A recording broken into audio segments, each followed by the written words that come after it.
আজকের ভিডিওটিতে নামজারি করতে কি কি কাগজপত্র লাগে সে সম্পর্কে প্রথম থেকে শেষ পর্যন্ত সকল বিষয়গুলো সহজ ও সাবলীলভাবে আলোচনা করব, যা থেকে আপনি উপকৃত হবেন বলে শতভাগ আশাবাদী। তো চলুন নামজারি করতে কি কি কাগজপত্র লাগে সে সম্পর্কে আলোচনা শুরু করা যাক। নামজারির জন্য প্রয়োজনীয় কাগজপত্র বর্তমান সময়ে সরকারের যুগান্তকারী বিপ্লবের মধ্যে অন্যতম একটি ঘরে বসে অনলাইনে জমি জমা সংক্রান্ত সকল তথ্য ও সেবা মানুষের কাছে পৌঁছে দেওয়া। তার মধ্যেও অন্যতম অনলাইন নামজারি আবেদন করা। অনলাইনে নামজারি আবেদন করতে হলে নির্দিষ্ট কিছু স্টেপ রয়েছে, সেই স্টেপগুলো পর্যায়ক্রমে আলোচনা করা হলো। সুপ্রিয় দর্শক মণ্ডলী, নামজারি কি? নামজারি বা মিউটেশন হচ্ছে জমি সংক্রান্ত বিষয়ে মালিকানা পরিবর্তন করা। কোনো ব্যক্তি বা প্রতিষ্ঠান কোনো বৈধ পন্থায় ভূমি বা জমির মালিকানা অর্জন করলে সরকারি রেকর্ড সংশোধন করে তার নামে রেকর্ড আপ টু ডেট হালনাগাদ করে কি বেসিক্যালি নামজারি বলা হয়। কোনো ব্যক্তি নামজারি সম্পন্ন হলে তাকে একটি খতিয়ান দেওয়া হয়, সেখানে তার অর্জিত জমির একখানি সংক্ষিপ্ত হিসাব বিবরণী উল্লেখ। উক্ত হিসাব বিবরণী দ্যাট মিনস খতিয়ানে মালিক বা মালিকগণের নাম, মৌজার নাম, নম্বর, জেল নম্বর, জমির দাগ নম্বর, দাগে জমির পরিমাণ, মালিকের জমির প্রাপ্য অংশ, জমির পরিমাণ, জমির ধরন ইত্যাদি তথ্য লিপিবদ্ধ থাকে। প্রথমেই আলোচনা করব নামজারির জন্য প্রয়োজনীয় কাগজপত্র। সুপ্রিয় দর্শক মণ্ডলী, নির্ভুলভাবে ফর্ম পূরণ এবং সঠিক তথ্য প্রদানের ফলে নামজারি আবেদন নিষ্পত্তি সহজতর হয়। বিভিন্ন ভুল বা তথ্যের গড়মিলের কারণে নামজারি আবেদন নামঞ্জুর হয়ে থাকে। আবেদনকারীকে এই নির্দেশিকা ভালোভাবে বুঝে সঠিকভাবে পূর্ব প্রস্তুতি গ্রহণের জন্য অনুরোধ করা হলো। 1 নম্বরে, নামজারির আবেদন সর্বশেষ জরিপ রেকর্ডের ভিত্তিতে হইবে। সে মতে আপনাকে আপনার এলাকার জন্য এসএ, এমআরএস, আরএস, বিএস, মহানগর, দিয়ারা, সিএস বা প্রযোজ্য জরিপটি সিলেক্ট করতে হবে। এই জন্য আপনি এই বিষয়ে আগেই নিশ্চিত হয়ে অপশন সিলেক্ট করবেন। আলোচনা করছি নামজারি করতে কি কি কাগজপত্র লাগে। আবেদন ফর্ম পূরণের সময় আপনাকে আবেদনকারীগণের প্রত্যেকের এবং আবেদনকারী নিজে না হয়ে প্রতিনিধি হলে প্রতিনিধির দ্যাট মিনস আবেদনকারী পক্ষের প্রত্যেকের ক 1 কপি পাসপোর্ট সাইজ ছবি, খ নিজ নিজ স্বাক্ষর, গ জাতীয় পরিচয়পত্র বা পাসপোর্ট বা জন্ম নিবন্ধন সনদ যাহা প্রযোজ্য, ঘ আবেদনকারী RJSC নিবন্ধিত প্রতিষ্ঠান হলে নিবন্ধন সনদ, উত্তরাধিকার সূত্রে নামজারি হলে উত্তরাধিকার সনদপত্র, চ সর্বশেষ ভূমি উন্নয়ন কর পরিষদের দাখিলা প্রভৃতি প্রমাণকের স্ক্যান কপি সংযুক্ত করতে হবে।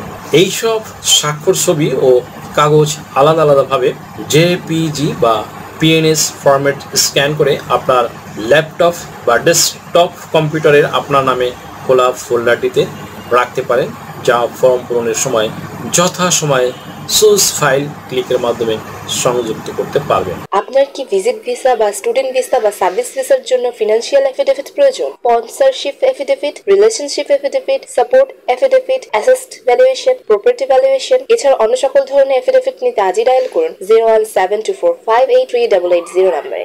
আলোচনা করব নামজারির আবেদন নিয়ে। প্রতিটা PDF ফাইলের সাইজ অবশ্যই সর্বোচ্চ 1.25 MB এর মধ্যে হতে হবে এবং সবগুলো সংযুক্তি ফাইল মিলিয়ে অবশ্যই 25 MB এর মধ্যে হতে হবে। সামগ্রিক ফাইল 25 MB এর বেশি হলে স্ক্রিনে দেওয়া লিঙ্ক অথবা এ ধরনের যে কোনো অনলাইন টুল ব্যবহার করে PDF ফাইলের সাইজ কমানো যায় এবং Microsoft office edit picture, compress picture ব্যবহার করে JPG বা PNG ফাইলের সাইজ কমিয়ে আনা যায়।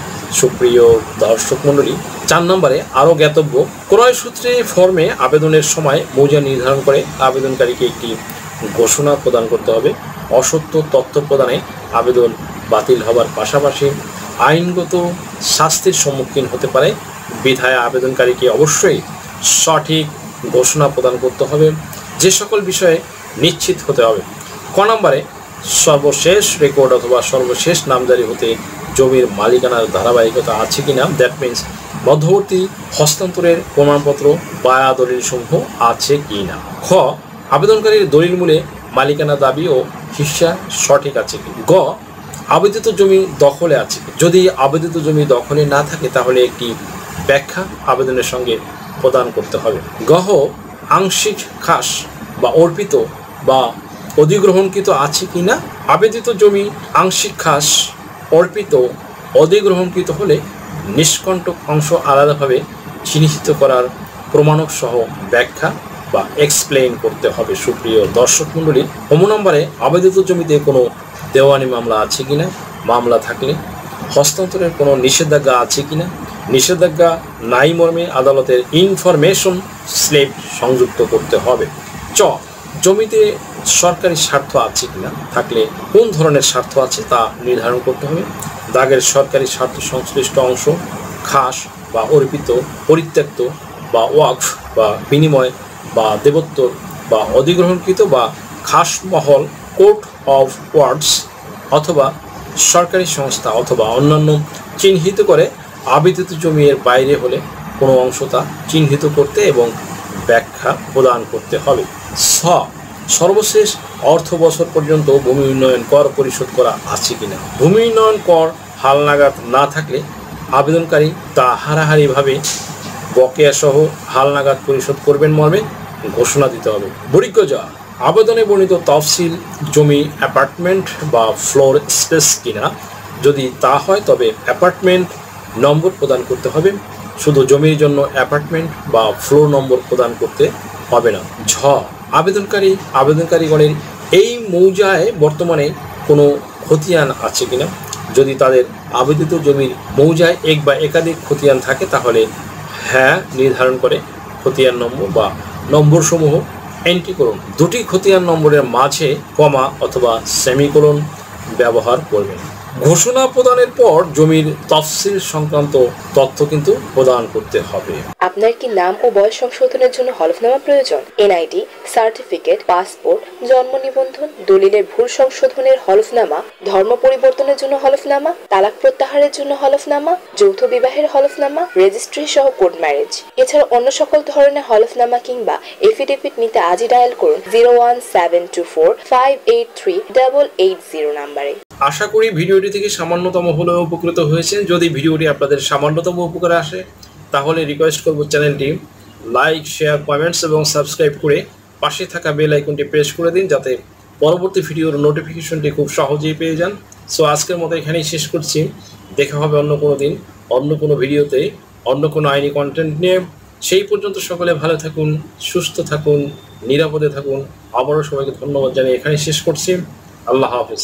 দেশ ও বিদেশ থেকে যে কোনো ধরনের হলফনামা, এফিডেভিট নিতে চান, কাবিননামা, নিকানামা যে কোনো ভাষায় অনুবাদ করে বিভিন্ন মন্ত্রণালয়, ইসলামিক ফাউন্ডেশন থেকে সত্যায়িত করে নিতে চান, শিক্ষা সনদ বা অন্য যে কোনো ধরনের ডকুমেন্ট শিক্ষা বোর্ড, শিক্ষা মন্ত্রণালয় থেকে সত্যায়িত করে নিতে চান, ধর্ম পরিবর্তন করে কোর্ট ম্যারেজ করতে চান, কুরিয়ার, ইমেইল, হোয়াটসঅ্যাপ, ইমো, মেসেঞ্জারিতে ডেলিভারি নিতে পারবেন। তাছাড়াও সরাসরি এসেও নিতে পারবেন। Mobile number 01724583880।